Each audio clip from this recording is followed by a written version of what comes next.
An anachronism in art is a depiction of multiple items or scenes that are not chronologically consistent.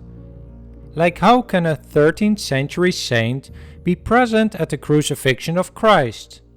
Or does it make sense that the biblical story of the census of Bethlehem takes place in a snowy landscape? Another example of an anachronism is Washington crossing the Delaware, which shows the American flag at a moment in time that this flag did not even exist yet. And Manet's A Bar at the Folies Bergère shows two separate moments in time in a single painting. You can see how the bartender looks straight at us, but in the mirror behind her we can see how she has her body turned to a customer. These are some examples of anachronisms, basically elements that don't make sense from a chronological point of view. Sometimes these anachronisms are intentional, but there are also many examples in which it is unintentional. In this video, we'll go through various types of anachronisms in art history illustrated by many artworks that you may be familiar with. And I would love to hear from you in the comments below some other examples of paintings with one of the anachronisms discussed next. A specific type of an anachronism is a chronological error in which a person, event or object is present in a scene before that was chronologically possible. It is also known as a prochronism. Returning to Washington crossing the Delaware, painted in 1851 by Emanuel Leutze, it shows an important historical moment from 1776 during the American Revolutionary War, and it includes the flag of the United States, which was only designed half a year after this event took place. Now, this was probably something that was simply overlooked by the artist, who painted this 75 years after the event in the painting took place. This would be an example of an unintentional prochronism. The Declaration of Independence, painted by John Trumbull, is another historical painting with several mistakes. The painting contains 47 people, each of whom can be identified by name, and these men supposedly signed the Declaration of Independence. The only problem is there were a total of 56 people signing it and not 47. And 5 men in the painting did not actually sign it, and 14 who did sign it are missing. There are several other mistakes as well, like the room in which it was signed, which is completely different from the one depicted here. It may be that Trumbull intended to paint a symbolic memory of this important historical event, but the painting has become so popular and many people have assumed that the artist aimed to capture this moment accurately. While some prochronisms are due to the artist's misunderstanding of history, there are also examples where the artist mixed different time periods intentionally. Look, for example, at the census at Bethlehem, painted in 1566 by Peter Bruegel the Elder. While this biblical event took place around the year 0 AD, Bruegel the Elder did not make an effort to recreate the landscape of Bethlehem as it may have looked some 16 centuries earlier. Instead, he chose a snowy landscape from his native country, which is current-day Belgium. Snow was obviously very rare in Bethlehem, and the houses and landscapes are completely unlike Bethlehem. In this case, it is totally obvious that Bruegel the Elder did not make some historical mistake. He deliberately placed a historical event in a contemporary setting, as that was how the common people could easily relate to the painting. Another example of a historical scene in a contemporary setting is the wedding at Cana, painted by Paolo Veronese in 1563. He situated this biblical event in an architectural setting which shows a mix between ancient Roman and contemporary Venetian architecture. And there are several instruments present that were only popular during the late Renaissance. and Caravaggio's The Calling of Saint Matthew takes place in a 17th century Roman tavern. Also look at the clothes, especially those of the seated people, which do not match with biblical times.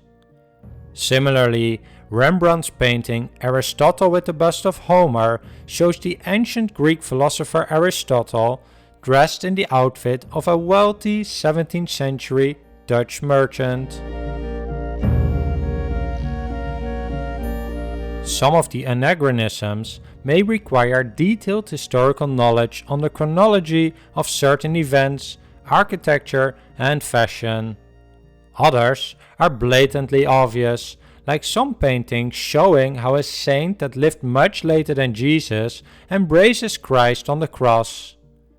Here is Murillo's painting with the 13th century Saint Francis. And here is Saint Bernard from the 12th century doing the same thing as painted by Ribalta around 1626. Now these paintings should be interpreted as symbolic works. Murillo's painting, for example, shows how Saint Francis uses his right foot to put away a globe, a symbol for him rejecting earthly pleasures in favor of embracing a religious life. In fact, there are many examples of contemporary characters being present in biblical scenes in Catholic art. There was a tradition of adding donors to paintings of the crucifixion, like the presence of these two kneeling donors in the center panel of the crucifixion triptych painted by Rogier van der Weyden in 1440, and the presence of the wealthy Joseph Rollin on the left of the Madonna of Chancellor Rollin by Jan van Eyck. An interesting example of an anachronism is the Coronation of Napoleon painted at the beginning of the 19th century by Jacques-Louis David. It shows an important historical event, the crowning of Napoleon and his wife as the Emperor and Empress of the French. The painting was commissioned by Napoleon himself, and he did not mind using some propaganda to rewrite history a little bit. One serious anachronism in this painting is the presence of Napoleon's mother at this event. In reality though, she was not present to protest an argument Napoleon had with one of his brothers. And another brother included here was also not present. Yet another inconsistency was that Napoleon would have stood lower than the Pope, but David was asked instead to paint him standing taller than the Pope. David and Napoleon repeated their attempts to rewrite history several more times, like in this heroic painting of Napoleon crossing the Alps. Napoleon looks great and heroic, leading his army over the Alps on a fiery steed. In reality, his army had crossed first, and Napoleon followed a few days later on a mule. But that story is not that appealing for propaganda. Napoleon wanted to be perceived like the heroic Hannibal who crossed the Alps on an elephant. Paul de la Roche's painting from 1850 is already a bit more realistic, though he captured Napoleon in the snow, when in reality it was perfectly good weather when Napoleon crossed the Alps. A bar at the Folies Bergère painted by Edouard Manet in 1882 is a totally different example of an anachronism. It shows a somewhat disinterested bartender at the center, and behind her is a large mirror with the reflection of the bar visible. We see the same bartender from the back, but this time she is talking to a customer, and she is shown from a different angle. Manet had chosen to depict two different events in a single scene, and given the presence of the bartender, these events cannot have happened at the same time. And this was intentional, unlike the Leutze painting we saw earlier. Now, of course, depicting multiple moments in time was not entirely new. In 1482, Sandro Botticelli already completed the Trials of Moses, which shows 7 separate moments from the life of Moses in a single painting. However, the big difference is that Manet integrated multiple moments in time in a single scene, something that has inspired the Surrealism art movement, which thrived on painting bizarre anachronisms. A whole different interpretation of anachronisms in painting is the analysis of the various materials used in a painting. For example, if I were to make a painting claiming that it was painted by Johannes Vermeer in the 17th century, I would need to make sure that I don't use any pigments that were not available back in Vermeer's day. Here are some works by the famous forger Han van Meegeren. He was a very talented forger who used all sorts of advanced methods and tricks to paint something in the style of Vermeer, using materials that looked like they came from the 17th century.